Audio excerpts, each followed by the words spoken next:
শুরু করছি আমরা ভিশন আইএসের সায়েন্স অ্যান্ড টেক। এর আগের ভিডিওতে আমরা বায়োটেকনোলজির DNA technology, national guidelines for gene therapy, মানব human atlas, genome India project, GM crops এগুলো পড়ে নিয়েছি। এবার আছে স্পেস টেকনোলজি। স্পেস টেকনোলজির মধ্যে ইসরো 2.1 আছে, যেটা ইউপিএসসির ফেভারিট টপিক। এখানে কী কী আছে? গগনযান, চন্দ্রযান 2, জিওটেল, NavIC, GSAT, Gemini, and Indian Data Relay Satellite System IDRSS, Cartosat 3, VSAT-2B/R1 and New Space India, other ISRO mission. এরপরে নাসা, তারপরে অন্যান্য দেশের মিশন। এছাড়া আদার স্পেস রিলেটেড রিসার্চ ডেভেলপমেন্ট, যেমনি space base internet and gravitational lensing আছে। তারপরে আমাদের এই টপিকটা শেষ হয়ে যাবে। চলো দেরি না করে শুরু করা যাক।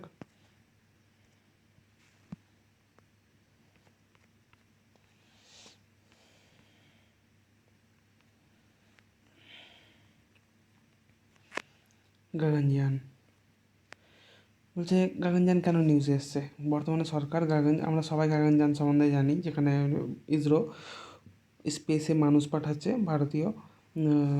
তো বর্তমানে নিউজে এসছে এই জন্য, কারণ গগনযান ন্যাশনাল অ্যাডভাইজারি কাউন্সিল বানিয়েছে। তো অ্যাবাউট গগনযান অ্যাডভাইজারি কাউন্সিল বলছে, এই অ্যাডভাইজারি কাউন্সিলে অনেক সংস্থার এটা মিশ্রয় স্থল। এখানে ডিএসটি মানে department of science and technology, DBT, department of space and department of science and technology, principal scientific advisor to PM, এছাড়া former chairman of ISRO, director of premier academic and research institution, head of various Indian institution থাকবে। বলছে এর কাজ কী হবে? এটা overall গগনযানকে দেখাশোনা করবে। Are the need of the setting priorities and various, বলছে গুরুত্ব সহকারে গগনযানের কোন ক্ষেত্রে কতটা প্রয়োজন আছে সে অনুযায়ী গুরুত্ব দেওয়া হবে। বলছে ব্যাকগ্রাউন্ডটা দেখে নাও। বলছে গগনযানের প্রথম কার্যকলাপ শুরু হয়েছিল 2004-এ। আর এটা গগনযান প্রোগ্রাম ইন্ডিজিনিয়াস মিশন, সম্পূর্ণ ভারতীয় মিশন, যেখানে ইন্ডিয়ান অ্যাস্ট্রোনটগুলোকে স্পেসে পাঠানো হবে, যেটা অ্যানাউন্স হয়েছিল 2018-তে। Over the years the Indian space research organisation, বলছে এই মাঝখানের সময়ে ইসরো অনেক কিছু আবিষ্কার করেছে এই মিশনটাকে সাকসেসফুল করার জন্য, যার মধ্যে আছে স্পেস ক্যাপসুল রিকভারি এক্সপেরিমেন্ট। যে ক্যাপসুল মানে একটা ক্যাপসুলের মতো, যেটা জাস্ট কোনো দুর্ঘটনা ঘটে গেলে বা রিকভারির ক্ষেত্রে কাজে দিবে। এছাড়া আছে কেয়ার আবিষ্কার হয়েছে 2014-তে। এর যখন আর যাবে তো মহাকাশে গিয়ে ফিরে আসতে হবে, এই জন্য এটা এন্ট্রি করা, এটা প্লেনের মতো দেখতে হয়। এছাড়া আছে যে রকেটের মাধ্যমে যাবে, এটা জিএসএলভি ম্যাক 3। এছাড়া আছে reusable launch vehicle technology demonstrator. Reusable মানে জাস্ট পুনর্ব্যবহার যাতে করা যেতে পারে। এছাড়া আছে crew escape system and pad abort test. বলছি ক্রিউ এসকেপ সিস্টেম মানে কোনো কারণে ছাড়ার সময় কোনো দুর্ঘটনা ঘটলো, তবে যাত্রীরা যাতে বেঁচে যায়, তাই জন্য যে সিস্টেমটা জাস্ট ইজেক্ট করে বেরিয়ে যাওয়া, ওই জন্য যে সিস্টেমটার প্রয়োজন, ওটাও সফল হয়েছে। বলছে এই ইসরো রাশিয়ান ফার্ম গ্যালপ কসমসের সঙ্গে সহযোগিতায় এই অ্যাস্ট্রোনটদের ট্রেনিং করাচ্ছে, এবং ইসরো ফ্রেঞ্চের সিএনএসের সঙ্গে হেলথের ব্যাপারে সাহায্য নিচ্ছে। অ্যাবাউট গগনযান মিশন বলছে, এটা create orbital space craft which is expected to carry 3 people, বলছে 3 জনকে নিয়ে যাবে স্পেসে 7 দিনের জন্য। বলছে যদি এটা সফল হয় তবে ভারত চতুর্থতম দেশ হিসাবে রাশিয়া মানে সোভিয়েত রাশিয়া যেটা ছিল পুরনো, ইউএস আর চায়নার পর চতুর্থতম দেশ হবে। আর এটা 2022-এ যাবে সম্ভবত। আর 2 আনম্যান্ড গগনযান ফ্লাইট যাবে, বলছে প্রথমে একটা যাবে 2020-21-এ, আর তারপরে পরেরটা যাবে ডিসেম্বরে। তো জিএসএলভি ম্যাক 3-র মাধ্যমে, যেটা ভারতের সবথেকে হেভিয়েস্ট বাহুবলী বলা হচ্ছে, জিএসএলভি ম্যাক 3, এটা ইউজ টু লঞ্চ গগনযানের লঞ্চের জন্য ব্যবহার করা হবে। এটা যাবে লিওতে মানে লো আর্থ অরবিট, যেটা 300 থেকে 400 কিলোমিটারের মধ্যে হয়, এবং 5 থেকে 7 দিন থাকবে। এই গগনযান মিশনটা স্মলার ইন সাইজ, আকারে ছোট, নাসার অরিয়ন বা চাইনিজের সেনঝাও বা রাশিয়ার সয়েজ মিশন থেকে।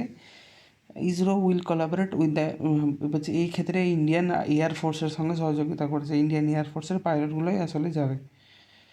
বলছে এই জন্য পাইলটগুলোকে রাশিয়ার রাশিয়ার গ্যালভস্কসমসে ট্রেনিংও শুরু হয়ে গেছে। এই ট্রেনিংটা করোনার কারণে বর্তমানে সাসপেন্ড করা হয়েছে। বলছে এছাড়া কী কী দিস প্রজেক্ট কি কোন কাজে লাগবে? এই প্রজেক্টটা সায়েন্স অ্যান্ড টেকনোলজি বৃদ্ধি করবে, স্পেস ডিপ্লোমেসি বাড়াবে, ইকোনমির কন্ট্রিবিউশন বাড়াবে। বর্তমানে ইসরো অন্যান্য দেশের স্পেস স্যাটেলাইট পাঠিয়ে অনেক পয়সা আর্ন করছে, এবং ইন্সপায়ার করবে ইউথদের development of technology for social benefit. সামাজিক উন্নতির জন্য যে টেকনোলজির উন্নয়ন ঘটবে, রিলেটেড নিউজ দিয়েছে। বায়োমিত্রা কি? বায়োমিত্রা হলো যে প্রথম বায়োমিত্রা হলো একটা robot, AI based, half humanoid. এই রোবটটা স্পেসে পাঠাবে যাতে প্রথমে মানুষ গিয়ে সমস্যার সম্মুখীন না হয়। তাই এটা বানিয়েছে ইন্ডিয়ান ইনস্টিটিউট অফ সায়েন্স, যেটা ব্যাঙ্গালোরে অবস্থিত, কোলাবোরেশন ইসরোর সাহায্যে।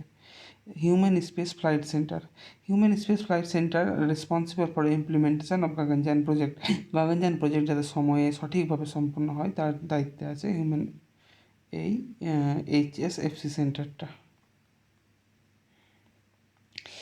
HSFC will take support of existing, বলছে এই HSPটা কোথায় আছে? এটা বিক্রম সারাভাই স্পেস সেন্টারে আছে।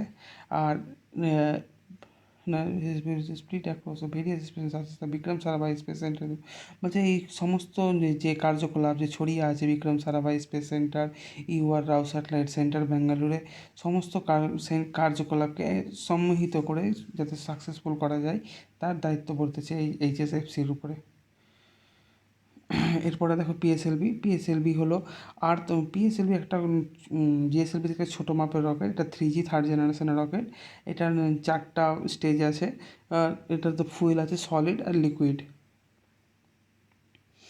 এবার দেখো জিওসিনক্রোনাইজ স্যাটেলাইট লঞ্চ ভেহিকল। পিএসএলভির যেটা ছিল পুরোনো 1750 কেজি পর্যন্ত ওজন উঠাতে নিয়ে যেতে স্পেসে সক্ষম। আর জিএসএলভিতে কী হয়েছে, এরা কমিউনিকেশন স্যাটেলাইট পাঠায়, বড় বড় ভারী স্যাটেলাইট জিএসএলভির মাধ্যমেই পাঠানো হয়। জিএসএলভি ম্যাক টু যেটা ছিল ওটা এটাও 3 স্টেজের, এবং এটাতে সলিড লিকুইড ক্রায়োজেনিক তিনটা ফুয়েল ইউজ হয়। আর এটা লিওতে 5,000 কেজি, আর জিটিওতে 2,500 2,500 কেজি পর্যন্ত নিয়ে যেতে সক্ষম। এবার জিএসএলভি ম্যাক 3 যেটা আছে, এটা ইন্ডিজিনিয়াস ক্রায়োজেনিক আপার স্টেজ ইঞ্জিন ইসরো বানিয়েছে, যেটা C-25 ইঞ্জিন নামে পরিচিত। এটা জিটিওতে 4,000 কেজি এবং লিওতে 10,000 কেজি পর্যন্ত নিয়ে যেতে সক্ষম। এই C-25 ইঞ্জিন ভারত 6 নম্বর দেশ হিসাবে বানিয়েছে, যেখানে ফ্রান্স ও জাপানও বানিয়েছে এই ইঞ্জিনটা। স্মল স্যাটেলাইট SSLV বলছে বর্তমানে ইসরো তো ছোটো ছোটো বিদেশি বহুত স্যাটেলাইট পাঠায়। এই স্যাটেলাইটগুলো যাতে সস্তায় পাঠিয়ে দেওয়া যায় এবং বেশি মুনাফা অর্জনে সক্ষম হয়, তাই জন্য এই SSLV রকেটটা বানিয়েছে।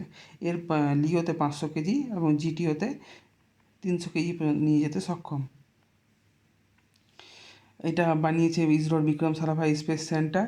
এসএসএলভি যে আমরা দেখেছি রকেটকে সবসময় সোজা খাড়া করে নির্মাণ করা হয়, কিন্তু এটাকে শুয়ে ভার্টিক্যালি বা হরিজেন্টালি দুইভাবেই লম্বাভাবে বা শুয়ে দুইভাবেই বানানো যেতে পারে।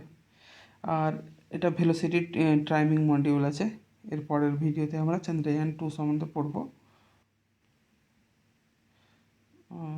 Bye bye.